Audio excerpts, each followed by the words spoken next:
Now what we're going to do is we're actually going to do backpropagation for a recurrent neural network, and to understand that, you need to understand backpropagation in terms of these computational graphs. And there's one specific thing that you really need to understand, and that's forks. I should say, if you've defined a computational graph, then doing backpropagation is super simple. Okay? There's a little algorithm that tells you start at the output of your graph, which is normally the loss value, and then there's the algorithm that tells you through each of these little operations in the block, calculate the error terms to all of the inputs to each of the blocks. And if you follow that procedure, then you end up with the gradients telling you how to wiggle each of the parameters in the blocks in order to get your loss lower. Okay, and it's what's really nice about computational graphs is you can build up pretty crazy neural networks, but as long as you're able to do a forward pass through them, and as long as you have the gradients for each of the computational blocks, then you can do backpropagation. And that same idea holds in recurrent neural networks. So I'm quickly going to try and find my summary slide here, which summarizes a whole ton of many videos. But this is explained in one of the videos. Okay, so really go and watch that backpropagation with forks video specifically if you're struggling with this. But I'll quickly recap it here. Okay, so here's the first one. We have a little part of a neural network that looks like that. It ends in the loss function. Okay. And here at some point we've got a vector going into a little operation block here, okay, and that operation has the output vector A. Now what's the magic about backpropagation through these computational graphs is if I tell you how to wiggle A in order to change the loss function J, if I know that and I know this computational block, then I can tell you how to wiggle U in order to get my loss function to be lower. Okay? And it's really just an application of the chain rule. Okay? So what I want to know is how should I wiggle U in order to get my loss to go down? That's what I need. Okay? And we call that the error signal for U. And you can write this out in terms of the chain rule. Okay? That's just the chain rule of, this is the generalized chain rule because there's vectors and actually matrices in there as well. Okay? So go and look at the matrix and vector derivatives video if you want to really understand what's going on here, because this thing is really a whole matrix of partial derivatives. Okay, are you with me? Sometimes you need to flip the order and sometimes you need to take a transpose for that to actually be valid. So very often I would just write prod, okay, of A and U, and then this thing. That thing is special because this is just the error signal for A. That thing as well. So you have that. Okay, does this make sense at an intuitive level? The reason I like this prod operator is because sometimes you need to flip the order and sometimes you need to transpose for these partial derivative matrices to actually be valid. You can see that already. This is a matrix and that's a vector. So you can't just flip the order like you can do with the chain rule with scalars. You need to actually make sure that the order is right. Okay. Does this make sense? Okay. So, okay, what's the point of all of this? This means that if someone has told me the error signal for A, okay, how to wiggle A in order to get to influence the loss function here, then in order to figure out the error signal for U, all I need to do is apply this this operation here. And what that operation relies on is the error signal for A and the partial derivatives of the block output with respect to the input. So all I need to do in order to figure out how to wiggle U is I don't have to look back right to the end of the of my computational graph to J. All I have to do is look locally at this single computational block, just this one that I'm in right now. Okay, does this make sense to everyone? Okay, so and what you would say is, oh, I'm backpropping through this this single operation. Nod. If that doesn't make sense, then you need to tell me now. Okay, so I've explained backprop in 12 seconds because backpropagation is just repeatedly going through your operations in your computational graph until you get, until you have the error signal for all of your variables. And then you can wiggle them, and wiggling corresponds to gradient descent. Okay, so that's the basic case where you don't have any forks. The problem comes in when you have a variable that's shared between two two nodes in your graph. Basically, if you have a variable serving as the input, two nodes. Okay? And why is that a problem? Because now you actually need to backprop two things. Okay? And you can write this out in this way. So now the error signal for you, in this case, is going to be the sum of two stuff. What are the two things that you need to add up for getting the error signal for you? So you need to actually add up the partial derivatives of A with respect to U, and then take in the error signal of A into account, okay? Which is like saying, oh, I'm going to backprop through that thing, okay? And then I need to add up the partial derivatives that I get from the other side, from the Z side. So I need to add up the Z with respect to U, okay? It's still okay, because all I have to do is I don't have to go back through the entire graph to figure out what to do here. I just have to look at this node and this node, but I need to add them up in order to figure out the total effect of U on J. Intuitively, and this might be mathematically completely incorrect, the idea is if I wiggle U, then A will wiggle. If I wiggle U, Z will also wiggle, okay? And so I need to take into account the effect of both of those wiggles on J. Okay, and that's exactly what goes on here. Nod. Okay, now you understand backprop with forks. Crazy, like within 30 seconds. Now, let's go back to an easier example. So let's say the rest of the graph here, we had a B with a U in it. Okay, so, and I want to know, what does delta B look like? What is this? Okay, now this is simple because it actually looks exactly like this case. Okay, all I need to do is I need to just backprop through here, okay? Which means that delta B, and B isn't involved with any forks, so I can actually do it quite simply by just saying, look at the output of this operation that I'm serving as input to, take the partial derivatives with respect to myself, and then multiply that with the error term for U, this one that I got here. And I got that error term where? By going like from this part of the graph to here. Okay, now here's the question. Here's the question. Pay attention, wake up. Here's the question. If I do delta B here, what can you tell me about delta U? When I multiply this matrix with this vector, what can you tell me about delta U in terms of what happened here? Okay. The answer is it needs to be final. In other words, when I multiply delta U with this matrix here, delta U should already incorporate both this node and this node. Okay, that might sound really obvious because I wrote it down here. But in practice, what you normally do is each computational block is considered, and then you look at all the inputs for that block, and you actually accumulate these things systematically as you're making a pass backward through the graph. So let me just unpack that a little bit. What would happen is actually, in the way that backpropagation is implemented, is you would start out with your error signal and you would initialize it to 0. Okay? Then you would look at the computational blocks one after the other in a sensible order. Okay? When you reach this computational block, I will actually add to my error signal, which is also sometimes called an accumulator, and the reason for that will be clear in a second.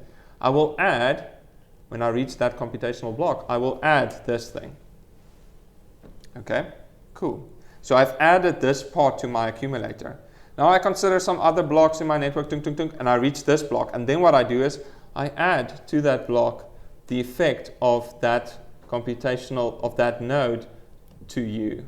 So that's actually how backprop is implemented. Does this make sense?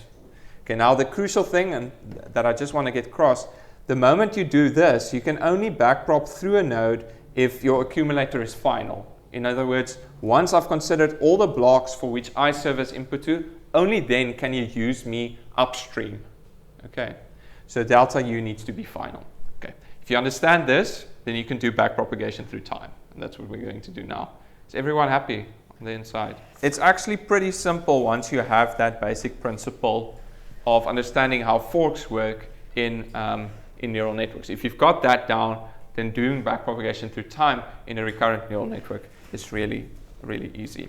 Okay, so here we just have the vector diagram for a general RNN, and I use this like kind of weird notation where we're feeding back. You have this recurrence here. If I expand that, we sometimes talk about unrolling the RNN. If we unroll the RNN, then we get this little vector diagram here. We're not going to do backpropagation through time on the vector diagram. We're going to do it using this computational graph. So what does the computational graph look like for RNN? We've seen it already, but it looks like this. And now what I've done is I've explicitly made clear that this thing here serves as input to this block, and the same matrix serves as input to that block. Is everyone with me? This diagram doesn't show all the variables, because what I'm going to do is I'm just going to focus on one of them, and if you can do that one, then you can do the others. So our focus, our friend for today, we want to figure out how do we wiggle WHH in order to make our loss go down. Okay, so the error term for WHH is going to consist of a number of things. Let me just help you by saying I give you a few things already in order to calculate the error term for WHH, or the accumulator. Remember, this recurrent neural network is coupled with some loss function here, right? So there's some final loss function here that gets calculated in some way. Okay, maybe there's some other stuff that happens in between. This Y feeds into another block, and then that goes to J. Okay, tunk, tunk, tunk. Stuff happens. And what I tell you is I've already calculated the error signal for Y hat at time step t. In other words, I've backpropped through that thing, and I can tell you how to wiggle Y in order to make my loss go down. Okay. I've also backpropped through this operation. So I've backpropped through there. So I know the error signal for H capital T. I know how to wiggle H capital T in order to get my loss go down. So I've given that to you. Now, how do I wiggle this thing, given that I know all this other stuff? How do I wiggle that thing in order for the loss to go down? Okay, you've already told me I have to consider all the blocks that WHH serves as input to in order to do this. Okay, cool. So I'll start, and then you can continue. So I need the prod of, okay, let me just see here. I'm going to backprop this guy through this block. Okay, so I need that backpropagation thing. Okay, now how do I do that? I consider the output of the block, and that's HT, with respect to the parameter that I'm interested in, that's WHH. And I take the product of that thing with the error signal for HT. Okay, cool. So I've sorted this block and the effect of WHH on that block. What else do I need to consider? If I wiggle WHH, is this HT the only thing that will get affected? If I wiggle WHH, what other outputs of my computational graph would get affected if I wiggle WHH? I'm particularly looking at those where WHH serves as an explicit input. So WHH serves as input to this block, but it also serves as input to this block.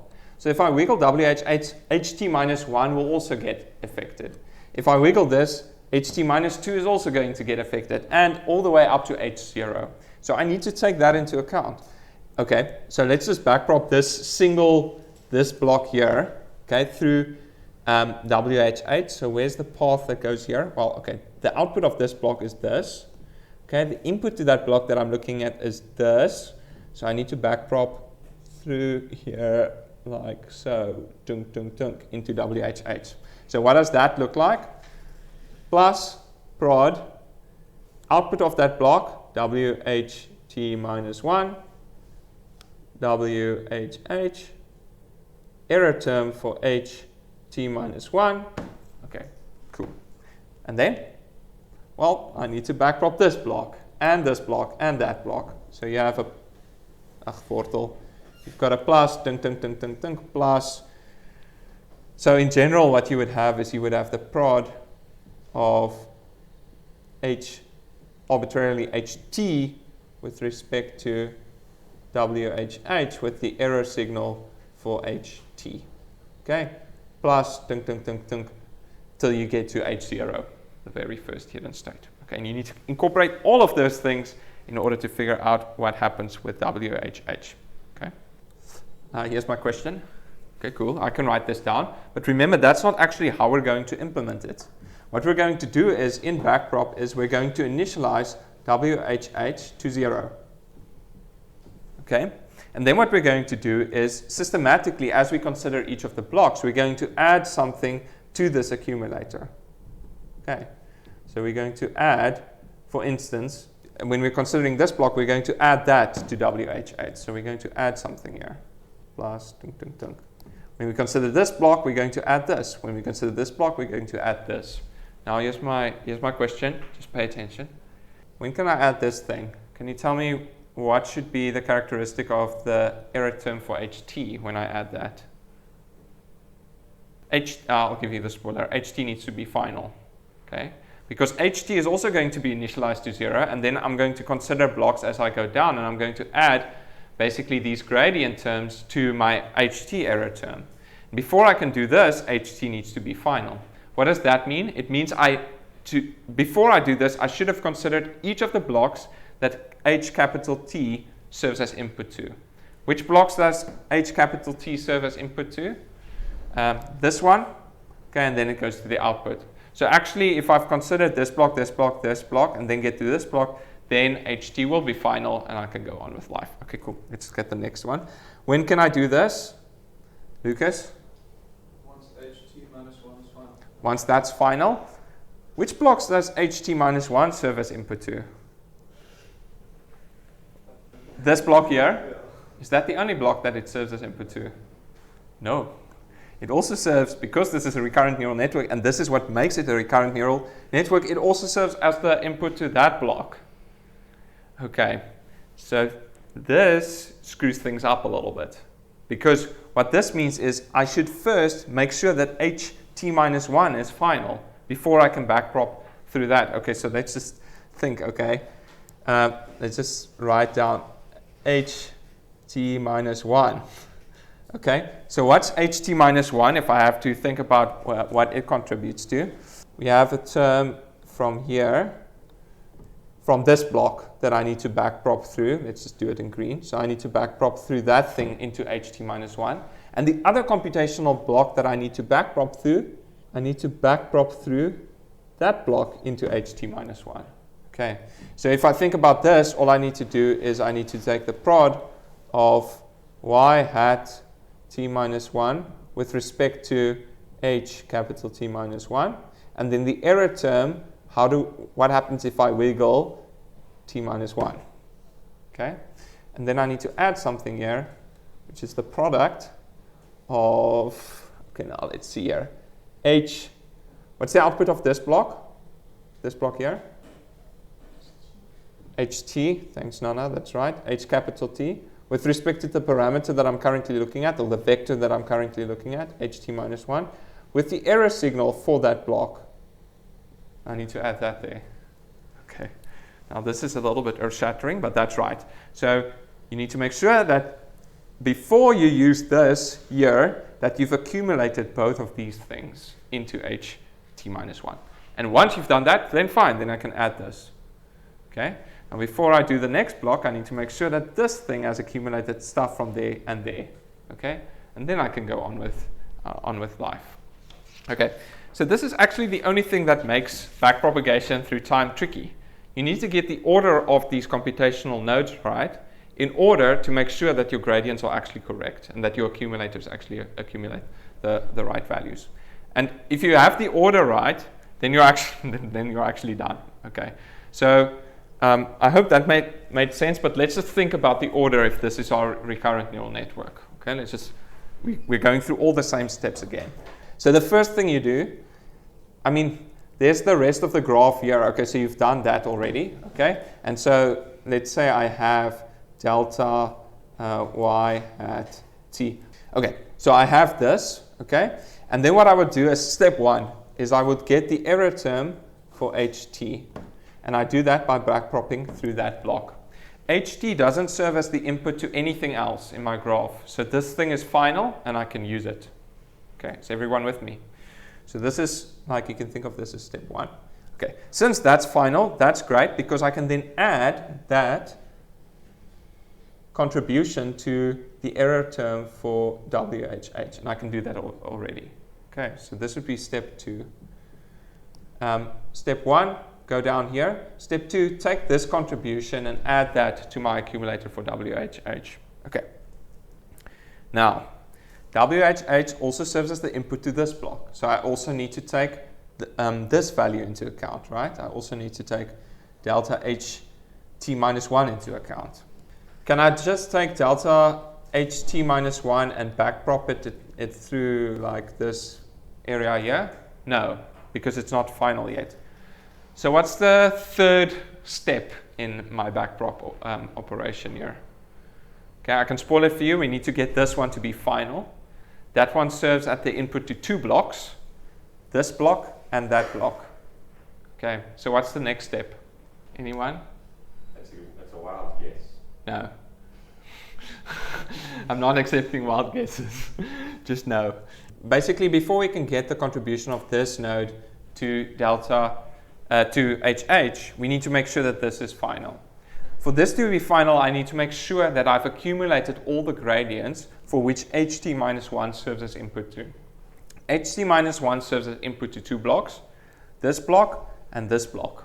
Okay, and we actually have a decision now. We can either take this block and backprop it in, or I can take this block and backprop that in. And both of them are fine, as long as the accumulator for this is final, or as long as the accumulator for this is final. Okay, so we actually have a decision. So let's just say that, okay, cool, we have delta of y t minus 1, and that's final. Then we can say, okay, cool, our third step would be to backprop that into delta ht minus 1. Okay, now David, what's the fourth step? To get the other block. Amazing, yes, exactly right. The other block, and I need to backprop like this little root here into ht minus 1 and update that accumulator. So that's step 4. Once I've done that, once I've done step 3 and 4, what can you tell me about this? Is it final? Have I considered all blocks for which ht minus 1 serves as input to? Yes, I have. It's final. So what can I do now? I can backprop through this thing, okay, which means I can backprop. Let me just get my arrows here from here, boom, into my delta WH8. So that's step 5. Okay. Phew, that was horrific. Okay, cool. You need to do the same thing here. Okay, so what would you do now? Let's just stick with that order. So you would backprop here, you would backprop here. That means this is final, and now I can backprop here, boom. Down with that block. Next block, backprop, backprop, dunk, dunk, dunk, into there, backprop. Okay, so the order matters, right? You need to get the right order, but if you've done that, then you've actually solved backpropagation through time. Does this make sense? Sorry, I actually realized that if you haven't seen the computational graphs before, this might be a little bit overwhelming. So just make sure you go and watch those videos in order to understand this. Yeah. Okay, so WIH, I'm not actually looking at it at all at the moment, okay? Theoretically, you should have done that. I don't need WIH when I'm, so sorry, in this whole example, I was just looking at, this is the WHH example. Okay, so this is getting the gradients for WHH. And in fact, to get the effect of WHH on the loss, WIH might influence it, but I don't need any of the gradients for WIH in order to get the gradients for WHH. Okay, does that make sense? Because WHH doesn't serve as a block where WIH is the output. So like you can think of it again like in a cartoonish way. If I wiggle WHH, nothing happens to WIH. So you don't need it. Okay, is everyone happy? There's very few people that understand backpropagation through time. So if you actually get it, then that's really good. You will never ever implement this by yourself in your life, okay? But it's really good to know about this. Why? Because someone had to write PyTorch, right? So someone at some point had to understand this. But also if things go wrong, or if you want to modify an existing block, then it's really good to understand this, the internal workings of backpropagation through time.